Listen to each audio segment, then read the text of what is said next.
Overcrowded families in the Madibogo-pan in the northwest are desperate for assistance. They say the lockdown has made their poverty even worse. Let's go live to our reporter Zinhle, who is in Madibogo-pan at this point. Zinhle, good morning. Thank you for joining us. I mean, just based on the conditions that this community faced prior to lockdown and perhaps has been exaggerated rather as the lockdown has ensued. Walk us through what are some of the community's biggest challenges to date.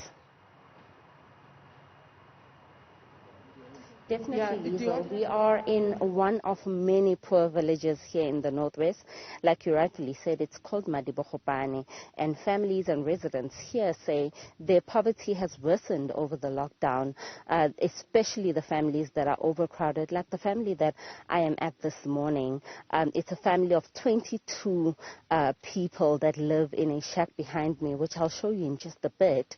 But the residents or the family here says even though they do receive social grants and they are thankful for the increase that the president has given them, but it still makes life difficult for them in terms of food, because obviously you can imagine 22 people living in one shack. Food often goes out quickly and there's not enough money. People don't work in this family. So life has become very difficult for this particular family. But this is not just the only family in the area that is living under such conditions. There's a lot of other families which we will be visiting throughout the day to see really how people are making a living and how people are coping during the lockdown with the challenges that they're facing here. I just want to bring in the mother of this home just to give us a sense of how their lives has been during the lockdown. Ra leboga mme kopa mpolele gore le copa yang mo ntlong ka lockdown ha le bereki dijo di teng le bereka yang ka re bereki ga rena dijo re dula hela le letseno ga leo re tshela ka madi a mosadi mogolo a di grant ke nela wa mogela lone ga re itlhelele le ba kae mo ntlong mo tlong re 22 mare bana ba bangwe ga ba yo ha ba bangwe ba tšhaketse ko go boisi ba bone mme ga re roba le monate re robala re ntse re pitlagane le tsone dijo ra sokola ka tsone re tsama ka go kopa parafene lone itlhele re sena le madi a parafene re sena se re ka se dira rena re ntse re tlotlopisa re sela bo dibinyana bo dikgonyana mo ditšhing gore nne re tle go direla bana motogo gore ba lale ba jele pula lone ha ena ga rena boroko bo bontle mo tlong go anela re lala re kgobotlagantse bana la gore net ska ba kolo ba re tshaba shone se huba mo go bone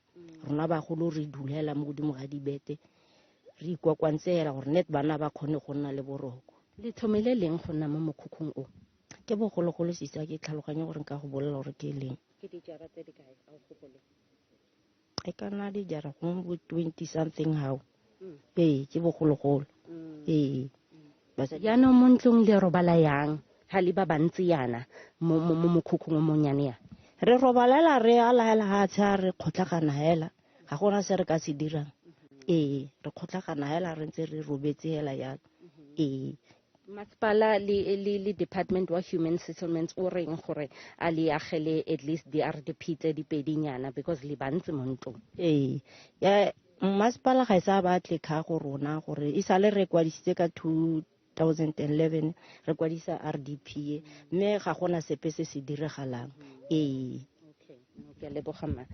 Well, she's just highlighting the challenges. She's saying when it's raining, obviously, the rain comes in through the roof. They don't sleep very well. You can imagine 22 people in the shack. But I just want to step out of shot so that exactly you see what I'm talking about. This is the shack that this family lives in. A lot of the daughters of the lady that I just spoke to have children, like you see.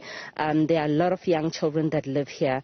But you can just imagine the unbearable conditions, and especially during the lockdown and with this COVID-19 pandemic, hygiene is of absolute importance, but obviously it's difficult to practice that hygiene when there's 22 people living in such a small shack. The lady that I was speaking to was saying that the Human Settlements Department and the municipality hasn't really gotten back to them on the prospect of getting them an RDP and just uplifting their state of living here. She says they've been living here for about 20 odd years, living under these conditions. So you can imagine how severe these living conditions can be, especially under the lockdown when there are such strict regulations ensuring that everybody stays indoors. She's saying there's no food. Food often goes finish quite often, and they are a household that doesn't really have a lot of income except for the social grants, like she said.